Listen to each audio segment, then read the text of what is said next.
bonjour à vous tous. Merci Sophie pour m'accompagner, pour d'avoir décidé d'être ma suppléante. Merci Éric Benjamin pour ces mots chaleureux.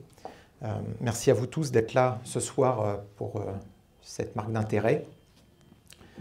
On filme ce moment qui est important pour moi puisque c'est le moment où j'annonce mes engagements, pourquoi je suis candidat et qu'est-ce que je vais chercher à faire si les Français de la 3e circonscription, donc du Royaume-Uni, d'Irlande, d'Islande, de Scandinavie, des États baltes, si toutes ces personnes-là décident de me faire confiance et de m'envoyer à l'Assemblée nationale pour représenter la 3e France. Alors, comme vous l'avez vu, et c'est pour moi un vrai honneur, c'est que les gens qui ont décidé de me soutenir, qui ont manifesté leur soutien, viennent de différents horizons politiques. Ils viennent certains de l'UMP, d'autres du Parti radical, d'autres viennent de sensibilités de gauche. Et récemment, la semaine dernière, j'ai reçu un appel téléphonique, c'était Jean Arthuis, président de l'Alliance centriste, que je connais depuis de longues années, puisque je l'ai rencontré alors qu'il venait juste de quitter Bercy, ministère des Affaires étrangères, et on avait parlé ensemble, puisque j'étais parti au Royaume-Uni pour une raison simple, c'est que je souhaitais que ma société puisse continuer à se développer, et du fait des charges sociales, du poids des charges patronales, mon entreprise, si elle restait en France, elle risquait de disparaître. Et c'est très exactement ce que Jean Arthuis expliquait depuis déjà 3-4 ans. Et c'est ce qui est encore aujourd'hui dit. On le voit, on l'a écouté.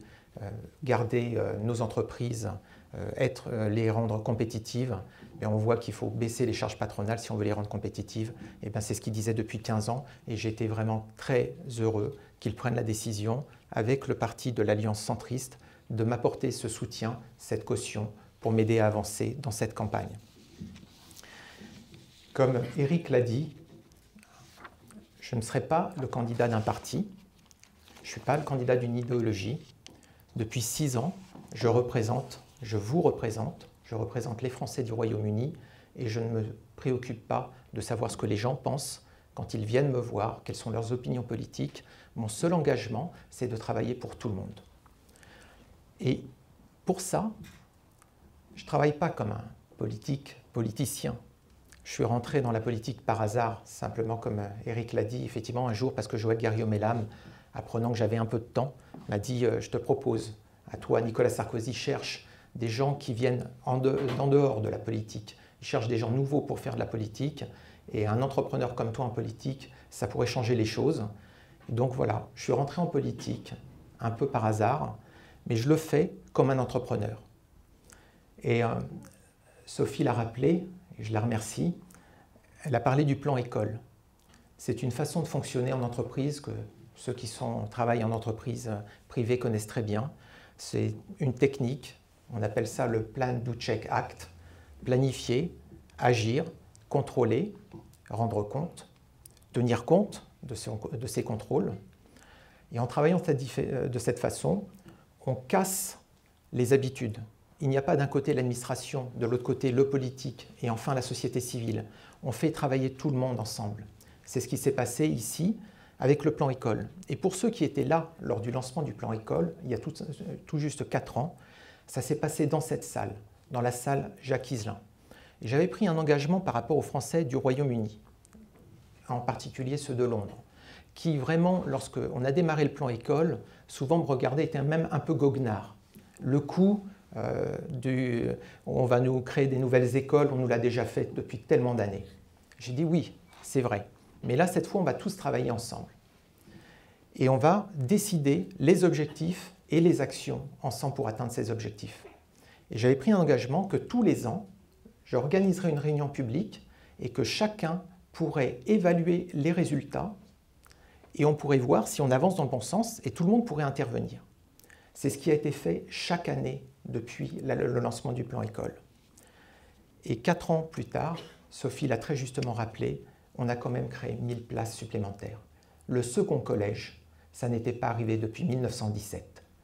Et donc, évidemment, ce n'est pas un travail qui m'est dû à moi, tout seul. C'est un travail qui est dû à tout le monde. Tout le monde a travaillé ensemble.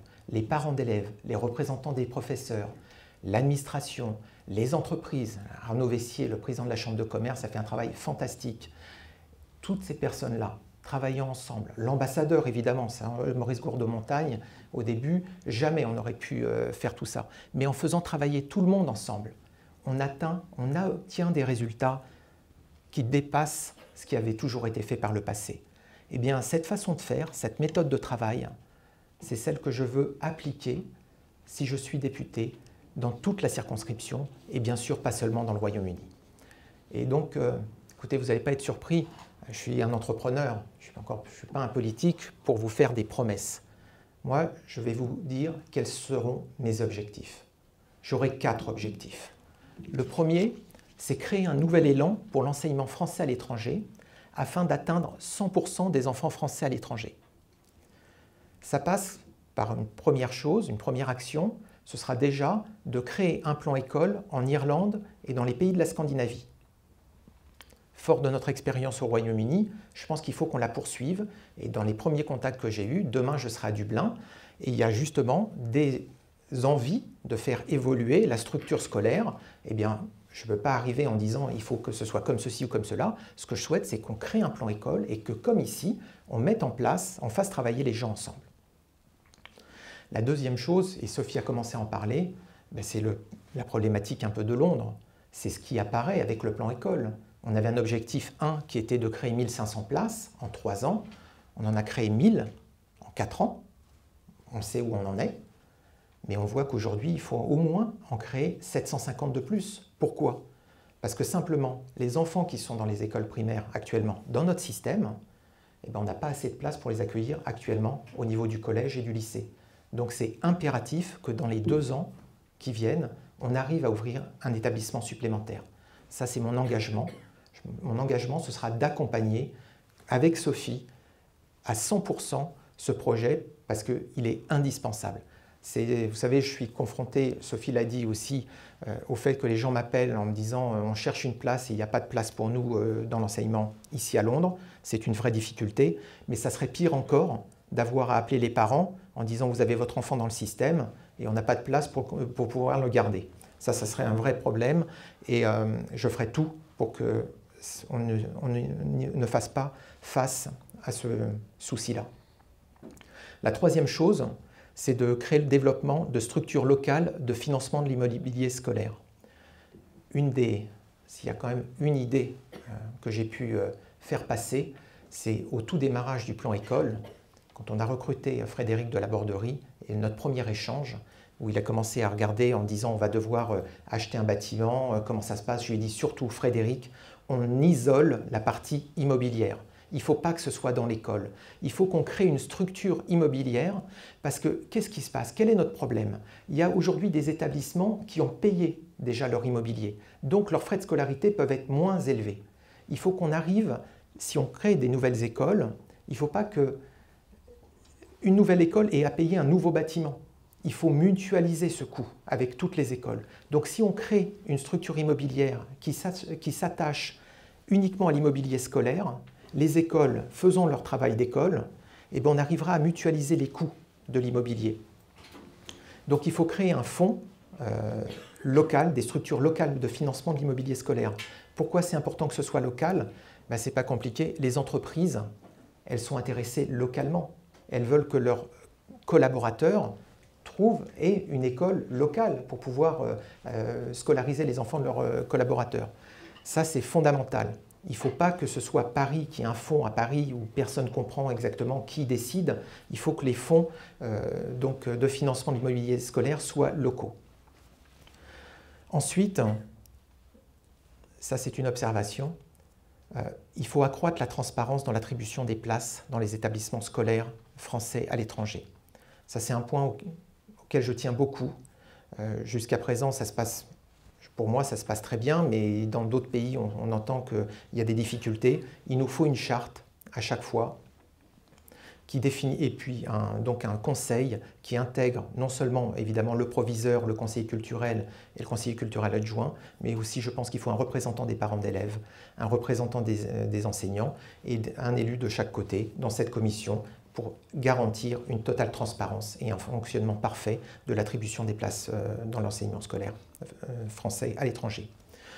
Ensuite, je voudrais aussi qu'on revoie les conditions d'attribution des bourses pour définir un système plus juste, plus cohérent avec les moyens financiers dont nous disposons. Pour les bourses, on parle beaucoup de la gratuité de l'enseignement scolaire à l'étranger. C'est une volonté noble du précédent président de la République d'avoir la gratuité de l'enseignement scolaire français à l'étranger. Le problème, c'est qu'on se rend compte qu'on est face à un problème de réalité économique et qu'on n'a simplement pas les moyens. Je suis désolé, comme l'a dit Benjamin, dès le début, je me suis opposé à cette mesure. Simplement, dès le début, écoutez, je suis maintenant administrateur de l'Agence pour l'enseignement français à l'étranger. Dès le début, j'ai vu qu'on n'avait pas l'argent. Donc on a un problème de déficit, on a une dette énorme. Pour moi, c'était rajouter une vraie dépense et en plus qu'on ne maîtrisait pas. Aujourd'hui, 5 ans après, on a dû plafonner cette mesure et aujourd'hui, il nous manque encore 20 millions d'euros pour la financer l'année prochaine. Donc effectivement, c'est un vrai souci. Il va falloir revoir ça lors du budget, la préparation du budget de cette année. Et maintenant, je sais que la gauche dit que cet argent-là doit aller dans les bourses. Je dis, écoutez, si vraiment on doit mettre 30 millions d'euros en plus dans les bourses, pourquoi pas? Mais avant toute chose, il faut qu'on revoie le système d'attribution des bourses parce qu'il y a vraiment, pour tous ceux qui participent aux commissions, ils voient qu'il y a des choses qui sont un petit peu incohérentes. Donc mettons bien tout en cohérence et fixons le bon budget parce qu'effectivement, il faut que ce soit ouvert, il ne faut pas que ce soit réservé uniquement aux gens qui ont de l'argent. Mais pour atteindre 100%, eh bien, il faut aller s'occuper des 70% des enfants français qui, par exemple, au Royaume-Uni, ne sont pas à Londres, bien souvent qui ne sont pas dans les capitales. Eux, on n'arrive pas à les atteindre. Et pour ça, je demanderais qu'il y ait un plan, dans le cadre du plan école, qui est un plan spécial, qui intègre le CNED, la mission laïque française, bien sûr à côté de l'AEFE, mais qui intègre aussi les alliances françaises. Tous ensemble, on doit définir une stratégie pour que 100% des enfants, qu'il n'y ait personne qui reste à côté de l'enseignement français à l'étranger. Simplement, on remarque aujourd'hui qu'il y a 15% des enfants français, d'enfants binationaux, c'est la remarque qu'on a fait lors des journées d'appel préparation défense, 15% qui ne parlent plus français.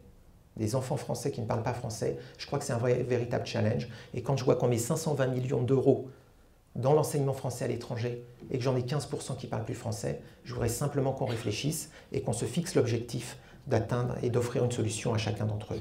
Et pour finir, je voudrais parler des petites écoles du samedi, des écoles flammes. Il y a quelque chose de merveilleux qui s'est passé avec le plan école. Quand on a fait le travail de réunir tout le monde, on n'avait pas parlé de ces petites écoles du samedi.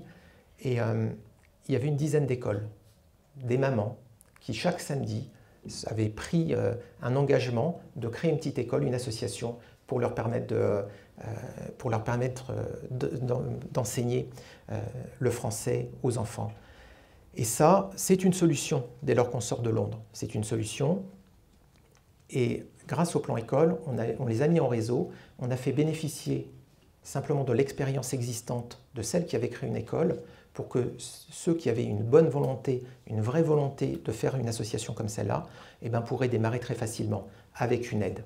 On est passé de 12 à 48 écoles en l'espace de 4 ans.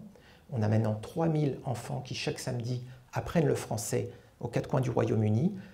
C'est quelque chose qui va se développer très fort. Je souhaite qu'on développe très fort, mais il faut penser aussi que ces mamans sont bénévoles. Et avec le temps, si la subvention est dégressive, eh bien, elle se retrouve au bout de 5 ans, 0 subvention, totalement bénévole. C'est dur. Et on a un vrai problème de pérennité. Moi, je pense à ces mamans et je pense qu'il faut qu'on travaille le statut et pour les aider à pérenniser leur expérience. Enfin, deuxième objectif, favoriser la liberté d'entreprendre pour développer l'emploi. Merci à Patricia d'avoir rappelé que j'avais créé mon entreprise à 20 ans, mais c'est le résultat de mon travail qui a garanti mon emploi.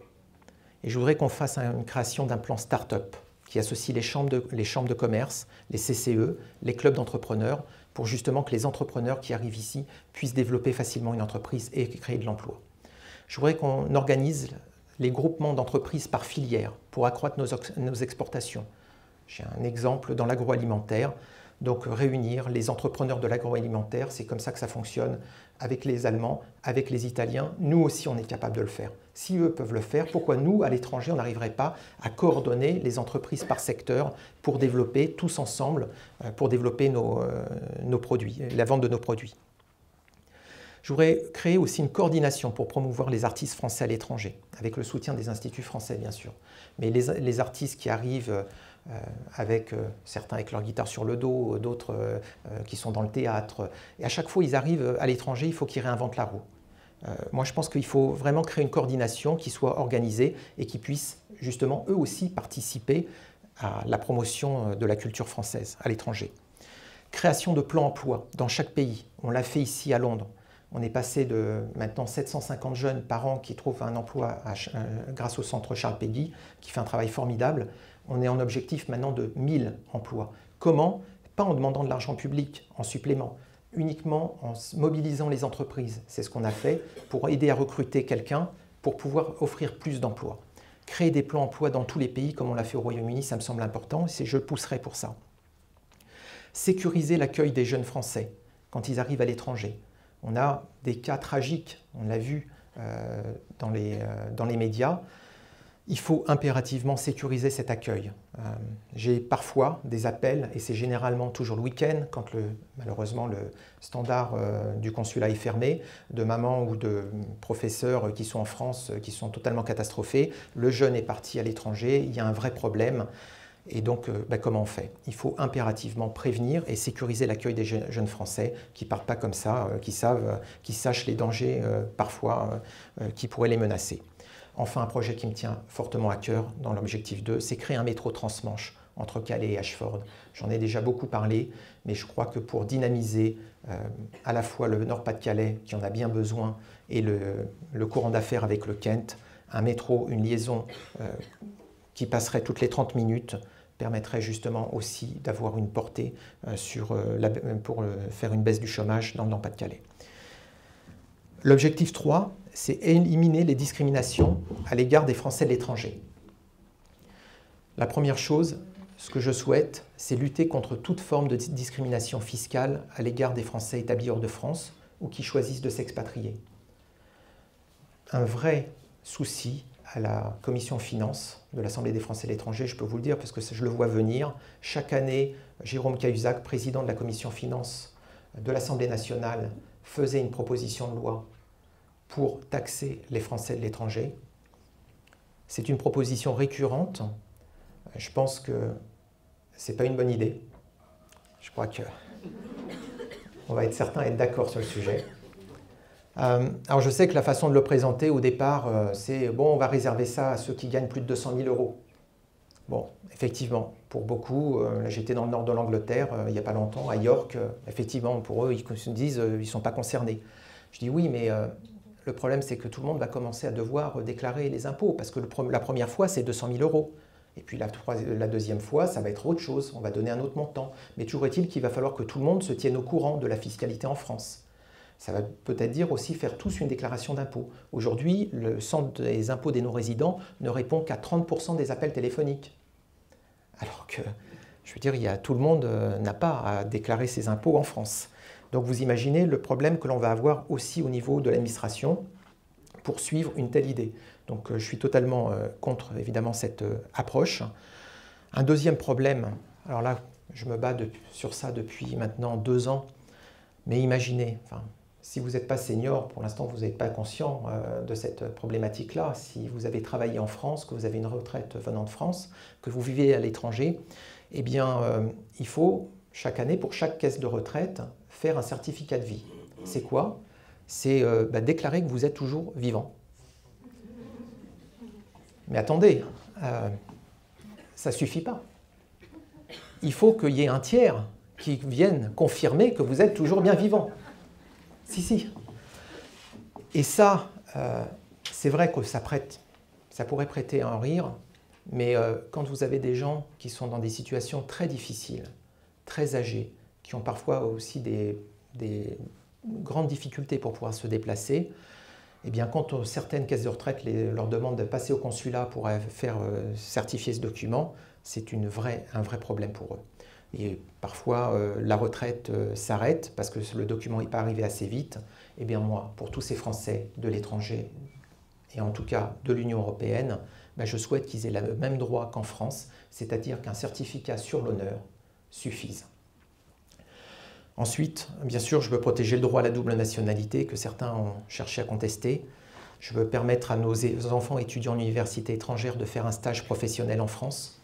Pour des raisons de formalisme administratif français, ça n'est pas possible encore, mais je vous garantis que je m'attaquerai à cette problématique-là. Simplifier, clarifier le système de couverture sociale des Français de l'étranger, simplement pour que ce soit vraiment clair à quoi on a droit quand on passe en France. Mon quatrième objectif, améliorer la performance de l'administration consulaire. C'est un objectif. Ça passe par le développement du recours aux nouvelles technologies pour éviter les déplacements au consulat. Là, il est clair aujourd'hui, encore ici, vous avez de la chance pour ceux qui ne sont pas loin du consulat, mais aujourd'hui, par exemple, pour faire une demande de passeport, que vous habitiez à Leeds, à Cardiff ou dans le Kent, vous devez venir ici prendre rendez-vous pour pouvoir obtenir un passeport. Toutes ces formalités-là, il faut que ce soit au moins automatique, il faut qu'on essaye de faire en sorte qu'on ait de moins en moins à se déplacer au consulat. Il faut que tout soit possible par Internet. Remplir un dossier de bourse, je ne m'explique pas pourquoi il faut aller avec tous ces papiers sous le bras au service social du consulat alors qu'on pourrait tout faire en ligne. Je ne m'explique pas. Je m'explique encore moins qu'à l'Assemblée des Français de l'étranger, on vote presque unanimement pour demander qu'on augmente le nombre de fonctionnaires dans les services sociaux au consulat pour pouvoir remplir des documents comme ça. Donc, ce n'est pas le sens de l'histoire, j'ai toujours dit. Le sens de l'histoire, c'est qu'on ait des moyens technologiques qui soient adaptés. Alors, évidemment, Internet, mais tout le monde n'a pas Internet. J'aimerais aussi, une vieille demande que j'ai depuis 3 ans, qu'on crée un centre d'appel unique téléphonique pour les démarches administratives en Europe. Je suis désolé, j'ai fait beaucoup d'efforts pour qu'on change le standard. On a finalement réussi à l'avoir. Oui, mais le problème, c'est qu'il n'y a toujours qu'une personne avec le standard. Et oui, moi, j'ai quand même ici, on a 119 000 inscrits, donc qui sont censés et qui ont besoin d'appeler. Et d'ailleurs, ils appellent, pourquoi dans un cas sur 4? Ils appellent parce que le système Internet ne fonctionne pas. Alors, vous comprendrez pourquoi je demande la création d'un comité consulaire pour le fonctionnement du consulat. Parce que, vous comprenez le problème, c'est qu'après on m'appelle, on me dit « mais t'es élu, mais tu sers à quoi ?» Parce qu'en fait, l'administration s'organise toute seule. Et il n'y a rien de prévu pour qu'un élu puisse discuter avec l'administration pour simplement suggérer des améliorations possibles. Alors ici, ça va bien parce qu'on a un consul formidable, on a une équipe formidable, mais ce n'est pas partout pareil. Et donc, ce qu'il faut, c'est créer une structure, un comité consulaire qui réunisse les élus, les représentants des associations, l'administration, et qui définissent ensemble, en fonction des résultats, combien j'ai besoin de personnes pour le service des passeports, combien j'ai besoin de personnes à tel endroit. Et ça, après, on peut le faire remonter au ministère. Évidemment, j'aimerais qu'on crée un outil collaboratif à la direction des Français de l'étranger. Aujourd'hui, on a toujours le bon vieux télégramme diplomatique, on l'envoie quand même par email, mais ça fonctionne toujours comme ça, de point à point. Donc il faut un outil collaboratif où les élus peuvent discuter avec l'administration et surtout que tout le monde soit au courant des résultats, comment ça fonctionne. Il faut qu'on sache combien on a de passeports, donc en combien de temps on peut l'avoir. Il faut que tout le monde ait cette information, il faut que ce soit transparent. Alors, le système informatique, vous me direz, quand j'ai vu le standard, qu'on m'a dit un appel sur 4, c'est pour les problèmes Internet. Eh bien, écoutez, pour la première fois, ce n'était jamais arrivé. Il y a un élu qui est descendu dans les sous-sols du Quai d'Orsay. C'était moi. Pourquoi? Je voulais rencontrer le directeur des services informatiques pour voir si je ne pouvais pas aider. Et c'est quelqu'un de formidable. Et il m'a fait découvrir tout un monde. C'est quelqu'un qui n'a pas de budget. C'est quelqu'un qui fonctionne avec des enveloppes selon les directions. Et puis, bon, ils sont tous sympas, hein, ils me disent, bah, tu m'étonnes. C'est quand même l'informatique.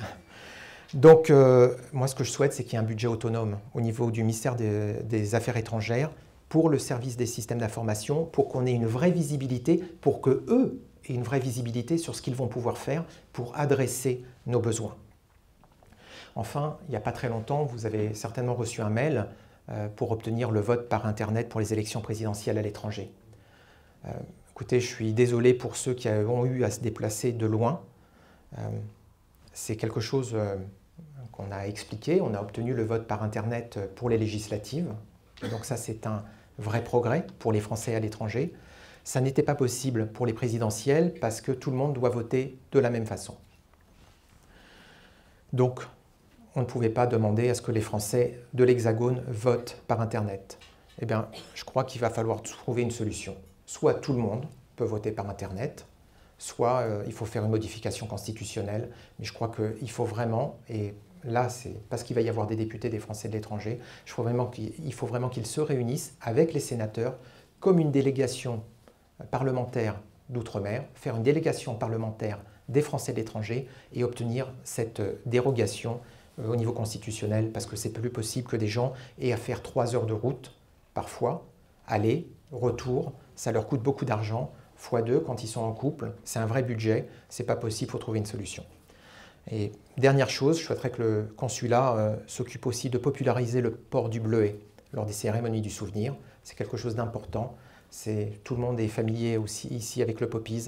Eh bien, je crois que nous aussi, on pourrait arborer fièrement à l'étranger le bleuet pour chaque cérémonie nationale, et c'est quelque chose que je veux absolument populariser. Alors,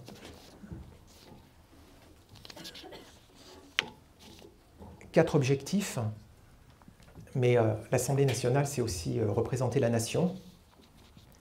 Et je crois qu'il y a quelque chose avec lequel je ne souhaite pas transiger, c'est le respect de nos institutions. Je sais que dans le programme socialiste, et c'était déjà, je l'ai combattu à l'Assemblée des Français de l'étranger, mais je sais qu'ils ont mis ça dans leur programme, ils veulent mettre un scrutin proportionnel pour les Français de l'étranger. Eh bien non, moi je veux le scrutin majoritaire. Je me suis battu pour ça. Pourquoi? Et parce que vous l'avez bien compris avec les objectifs précédents que je souhaite appliquer pour le Royaume-Uni, chaque pays de la circonscription, il doit y avoir un lien entre le député et les personnes de la circonscription. On sait très bien ce que ça va donner. Si on avait un scrutin proportionnel, il y aurait des parachutés, ils sauraient en gros qui va avoir combien de postes, et ce sera un patchwork, et ce ne sera pas des députés qui représenteront vraiment les Français de l'étranger. Donc je tiens absolument à ça, et pendant les 5 ans à venir, je vous garantis que je défendrai ce droit et ce contact. Pour ça aussi, je souhaite que l'on crée une collectivité d'outre-frontières, donner de vrais droits à l'Assemblée des Français de l'étranger. Eric en a parlé, c'est fondamental. Il faut faire évoluer cette Assemblée. Aucun droit, le seul c'est de voter pour des sénateurs et d'accorder un parrainage à un candidat à la présidentielle. Donc je pense qu'effectivement, là maintenant, il est temps de donner une vraie structure.